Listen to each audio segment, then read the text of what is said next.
Regione vara il decreto per limitare l'orario di chi lavora nelle giornate più critiche all'aperto in ambienti non climatizzati. L'esperto ARPAV giugno peggiore di quello record del 2023. L'ULSS 3 Serenissima intende agire per vie legali contro chi offende pubblicamente i suoi collaboratori. L'azienda sanitaria risponde alle polemiche social sui tempi di soccorso alla donna investita al lido. Scoppia lo pneumatico, mezzo pesante si ribalta occupando l'intera carreggiata, traffico nel caos lungo l'autostrada A4 all'altezza di Fossalta di Portogruaro. Ammontano a circa 10.000 euro i danni provocati da 3 furti subiti in pochi giorni all'Emporio della Solidarietà di Venezia. Tra i volontari la rabbia di non poter più aiutare circa 300 persone in difficoltà economica. Un voucher di 1.000 euro destinato agli studenti iscritti ai corsi di laurea in infermieristica nell'Università del Veneto, presentata a Venezia l'iniziativa della Regione per fronteggiare la carenza di infermieri. Lotto al moto ondoso, approvata all'unanimità in Consiglio regionale la risoluzione presentata dal consigliere Montanariello per un nuovo piano del traffico acqueo nella laguna di Venezia. Sarà l'attrice Emanuela Fanelli a condurre le serate di apertura e di chiusura della prossima mostra del cinema, l'annuncio del direttore Alberto Barbera. Buonasera, ben ritrovati dalla redazione di Venezia. Questi dunque i titoli, ma in primo piano il nostro sondaggio che riguarda la politica, riguarda le regionali. La Lega minaccia di andare da sola. Secondo voi è giusto? Lo vedete la domanda. Se volete rispondere di sì, 0422 1626 691. Se invece volete rispondere di no, in rosso 0422 1626 690. L'esito di questo sondaggio nel corso della nostra trasmissione di questa sera, Ring. Per far fronte all'allarme caldo di queste settimane, la Regione ha varato il decreto per limitare l'orario di chi lavora nelle giornate più critiche all'aperto o in ambienti non climatizzati. L'esperto ARPAV, giugno peggiore di quello record del 2023. Il giugno che è appena terminato è stato il giugno più caldo a livello di temperature medie degli ultimi 30 anni, quindi addirittura più caldo del famoso o famigerato giugno del 2003. Anche a fronte di questo dato, il presidente Zaia ha deciso di emanare un decreto per tutelare la salute dei lavoratori esposti a temperature elevate, in particolare quelli che operano all'aperto. Il provvedimento, che recepisce le linee di indirizzo approvate in sede di conferenza delle regioni, raccomanda ai datori di lavoro di limitare o evitare le attività nelle ore più calde e suggerisce ulteriori misure, dalle rotazioni del personale all'adeguata idratazione e sorveglianza sanitaria, oltre ad un abbigliamento e dispositivi di protezione idonei.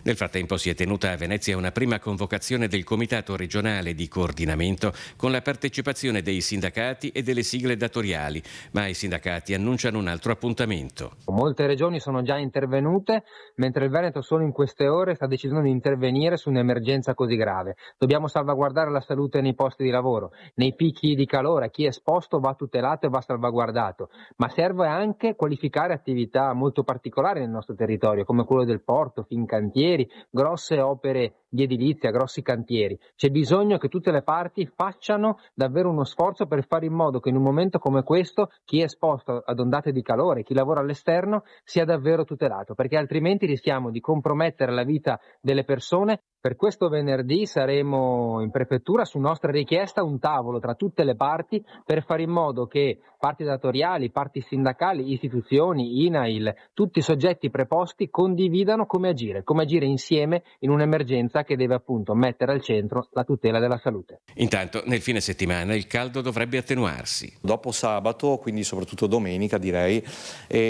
arriverà una perturbazione da nord-ovest, adesso è ancora molto lontana, però arriverà questa perturbazione che porterà un significativo ricambio d'aria, però considerando l'aria che arriva e l'aria preesistente ci sarà un forte scontro di masse d'aria molto diverse, quindi dobbiamo aspettarci fenomeni molto intensi, quindi temporali particolarmente intensi sia in montagna sia in pianura. Dopo questi temporali, che proseguiranno per alcuni giorni, la settimana prossima diciamo che probabilmente non sarà all'insegna dell'anticiclone subtropicale africano, e già questa è una notizia. Le temperature saranno prossime alle medie tipiche di luglio, quindi non è che sarà fresco, però sicuramente rispetto a questi giorni sentiremo un giovamento di sicuro. Ed ora il giallo sulla morte di Alex Marangon, la disperazione di mamma Sabrina e papà Luca, che lanciano un appello al futuro nuovo procuratore di Treviso. Parli con noi. Molti sono i punti oscuri sulla morte di Alex Marangoni, il barista 25enne che sarebbe precipitato da un terrazzo dell'abbazia di Vidor dopo aver partecipato ad un rito sciamanico. Fra questi quello dell'assunzione dell'ayahuasca, sostanza vietata in Italia e potente allucinogeno. Ormai è questione di qualche giorno e tanto attesi esami tossicologici saranno a disposizione. Se venisse accertata la presenza della sostanza nel corpo del ragazzo, si aprirebbero di fatto nuovi scenari. A spiegarlo l'avvocato Tigani, legale della famiglia, ospite a Ring assieme ai genitori. Se Alex quella sera avesse preso ayahuasca o altre sostanze, qualcuno gliele ha date, e quindi questo qualcuno che va individuato evidentemente è responsabile quantomeno di cessione di sostanze stupefacenti, e poi eventualmente capiremo che strada dovrà prendere, diciamo, la questione della morte del ragazzo. La mamma Sabrina ha poi sottolineato ancora una volta con forza cosa Alex aveva confidato su quei riti a cui lui aveva già partecipato. Ha sempre detto che c'era l'ayahuasca, quindi io mi aspetto che venga fuori, perché Alex non mentiva. C'era questa volta e c'era anche le altre volte che Alex è andato lì.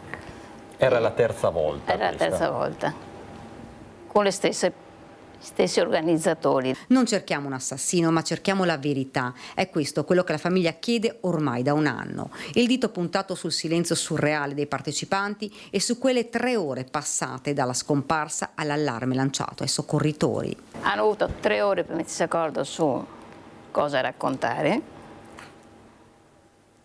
e hanno avuto il tempo di dire stiamo zitti e non parliamo più. Poi. Quindi questa per me è tutta una cerchia chiusa e nessuno, secondo me, parlerà. Senza esitazione parla la mamma, mentre il papà racconta di una ferita, quella per la perdita del figlio, profonda. Sembra ieri quel maledetto giorno, ma sembra passata allo stesso tempo una vita. Alex ci manca. Poi l'appello al nuovo procuratore che arriverà a Treviso. Io gli chiedo che, se è possibile, di parlarci assieme, visto che su un anno non ci hanno mai ascoltato. Io chiedo di poter parlare assieme. L'ULSS Tre Serenissima intende agire per vie legali nei confronti di chi pubblicamente usa modalità e gergo gravemente offensivi nei confronti dei suoi collaboratori. Lo annuncia la stessa azienda sanitaria di fronte ad alcune prese di posizione polemiche, se non agli insulti apparsi sui social riguardo i tempi di attesa all'intervento di soccorso alla donna investita in via Sandro Gallo a Lido. Da una prima verifica sui registri dei tempi di intervento, ha chiarito l'ULSS 3, risulta che dalla prima chiamata ricevuta dal suo M118 alle 10:36 all'arrivo sul posto dell'ambulanza alle 10:46 sono trascorsi 10 minuti. Nel primo pomeriggio si è verificato un incidente che ha riguardato un mezzo pesante lungo l'autostrada 4 a circa 2 km dall'area di servizio di Fratta Nord in direzione Venezia. A provocare il sinistro è stato lo scoppio dello pneumatico anteriore sinistro dello stesso autoarticolato che trasportava materiale elettrico. Rovesciandosi il mezzo pesante ha occupato l'intera carreggiata, per cui è stato necessario chiudere il tratto e di conseguenza lo svincolo in ingresso alla Tisana direzione Venezia. Il sinistro non ha visto coinvolti altri mezzi e persone. I 2 occupanti, marito e moglie stranieri, sono stati estratti dalla cabina di guida dai vigili del fuoco giunti dai vicini di distaccamento di Latisana e Portogruaro. I feriti, che poi sono stati presi in carico dal personale sanitario, la donna trasferita in volo all'ospedale di Udine, dove si trova ricoverata in prognosi riservata e non sarebbe però in pericolo di vita, mentre il marito a bordo dell'ambulanza è ricoverato al nosocomio di Latisana. Una lunga colonna di auto e camion si è formata dallo svincolo di Latisana fino al nodo di Palmanova, provocando disagi alla circolazione anche per coloro che da Trieste si immettevano sulla A23 in direzione Udine-Tarvisio. Ed ancora a cronaca, ammontano complessivamente a circa 10.000 euro i danni provocati da 3 furti in pochi giorni dall'Emporio della Solidarietà di Venezia. Tra i volontari la rabbia e lo sconforto di non poter più assicurare il servizio alle circa 300 persone che vengono qui a prendere da mangiare. Per 3 volte in una decina di giorni i ladri hanno saccheggiato i generi alimentari dell'Emporio della Solidarietà di Venezia e questo è lo scenario che incontreranno le persone in difficoltà economica che usufruiscono di un servizio per molte di loro essenziale. Per alcuni questi scaffali vuoti potranno rappresentare una seria difficoltà a mettere assieme il pranzo con la cena. Tra le decine di volontari che compiono sacrifici quotidiani per mandare avanti l'Emporio, 3 furti in pochi giorni sono motivo di rabbia e frustrazione, ma per le almeno 300 persone che sostanzialmente dipendono dal banco alimentare è un dramma nel dramma. Chi va a rubare ai poveri, perché noi aiutiamo le famiglie che sono in difficoltà, quindi vuol dire togliere il cibo a chi è in difficoltà economica. Questo è stato il gesto che ci riempie veramente, ma in prima persona, di una rabbia. Durante il primo furto sono state portate via 10 bottiglie d'olio. Sembrava un fatto isolato, ma giovedì pomeriggio, attorno alle 15:30, approfittando delle poche persone presenti in una struttura piuttosto estesa, c'è stata la spesa grossa, quella in cui è stata svuotata la maggioranza degli scaffali e dei frigoriferi. Il colpo di grazia la notte scorsa, entrando da una finestra rotta con un mattone. I danni complessivi sono quantificabili attorno ai 10.000 euro, un capitale per un'associazione di volontari. Chi lo desidera può offrire un aiuto donando dei generi alimentari oppure attraverso un versamento nel codice IBAN dell'associazione Corte del Forner con la casuale donazione per furto. Adesso c'è anche un po' di paura, ma magari a stare qui sapendo che c'è gente che può entrare. Cioè, calcolando che sono venuti tra le 3:15 e le 3:40 del pomeriggio e dentro c'erano delle persone che non hanno sentito perché erano in fondo ed erano chiuse, in fondo c'è un ufficio con l'aria condizionata. Io come presidente non voglio che nessuno qui stia più da solo, devono essere almeno in 2 perché ho paura anche per l'incolumità delle persone. Per far fronte alla carenza di infermieri nella nostra regione arriva un voucher per incentivare l'attrattività della professione. È stato presentato questa mattina a Palazzo Balbi.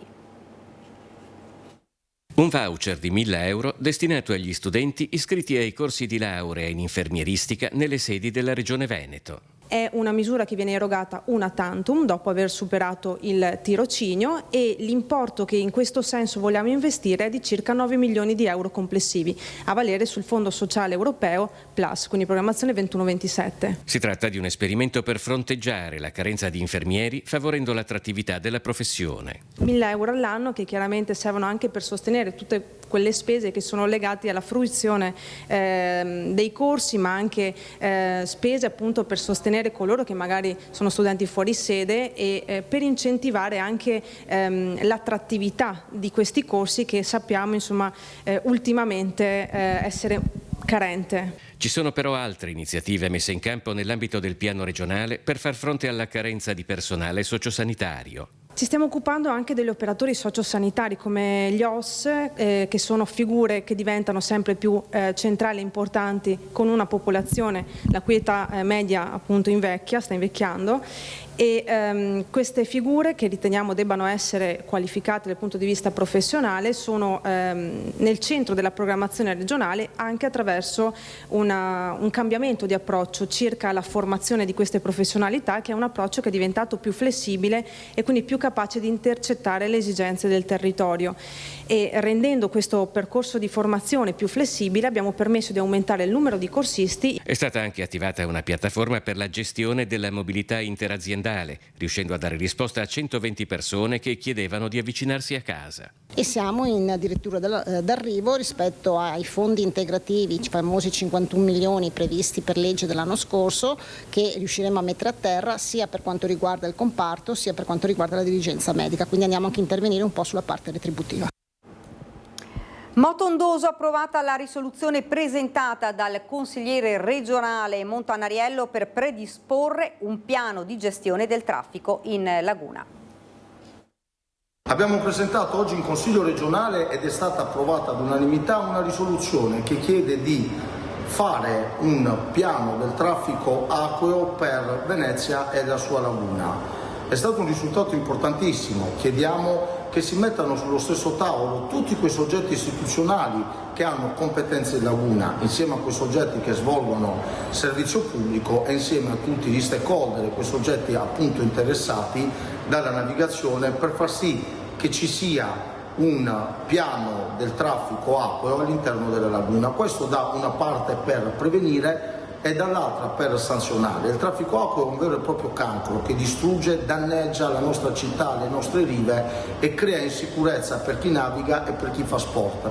È diventato quasi impossibile addirittura praticare in alcune parti di Venezia e della nostra laguna la voga alla veneta, piuttosto che addirittura poterci lavorare, visto che molto spesso le onde creano un vero e proprio pericolo e anche molto spesso qualche incidente mortale, ahimè.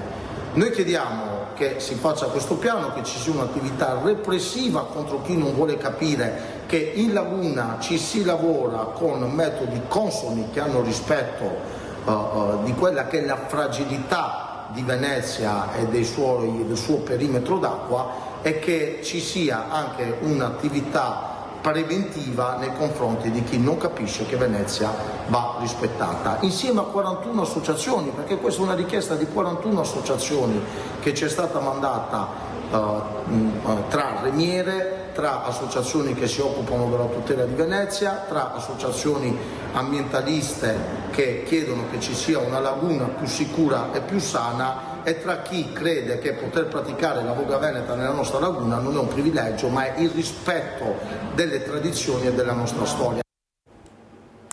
L'attrice comica romana Emanuela Fanelli guiderà le cerimonie di apertura e chiusura della Mostra del Cinema in programma dal 27 agosto al 6 settembre, l'ha annunciato oggi la Fondazione Biennale di Venezia. Venezia ha rappresentato la sua svolta cinematografica nel 2022 nel film Siccità di Paolo Virzì, presentato al Lido alla mostra. Si è guadagnata il primo dei 2 David di Donatello conquistati, quale miglior attrice non protagonista del film. 3 anni dopo questo grande successo, Emanuela Fanelli tornerà sul red carpet dell'82esima Mostra Internazionale d'Arte Cinematografica di Venezia ad agosto, con il prestigioso ruolo di conduttrice del festival. Sarà lei dunque a guidare le cerimonie di inaugurazione il 27 agosto e di chiusura il 6 settembre, con le premiazioni del Leone d'Oro, dei vari Leoni e degli altri premi. L'ha fortemente voluta per questo importante e prestigioso incarico il direttore del festival Roberto Barbera e tutta la Biennale di Venezia. L'annuncio arriva a pochi giorni dal suo 39esimo compleanno. Emanuela ha così ricevuto un po' in anticipo rispetto al 6 luglio il suo regalo più bello.